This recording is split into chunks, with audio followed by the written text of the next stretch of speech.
How about the Senate leadership? Ano yung nakikita? Mananatili kang Senate President o pwedeng magkaroon ng pagbabago sa Senate leadership? Katatapos lang ng eleksyon at bangayan at ingay, sisimulan nyo na naman agad. Palipasin nyo naman. Tapusin muna natin itong kongresong to. May 2 pa kaming linggo na marami pa kaming inaasahang mapapasa at maihahabol na mga panukalang batas. Kung curious man lang kayo doon, pwede nyong tanungin din. Kung hindi, okay lang din. Pero, itatanong namin later. doon muna kami nakatutok at hindi yung parating na kongreso. Hoping ka daw ba na ma-retain mo yung pagiging Senate President?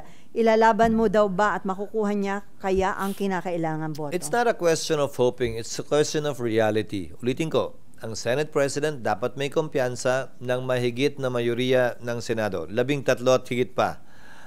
Pwedeng mangyari at maganap yan sa sino mang Senate President, kabilang ako, basta may sesyon.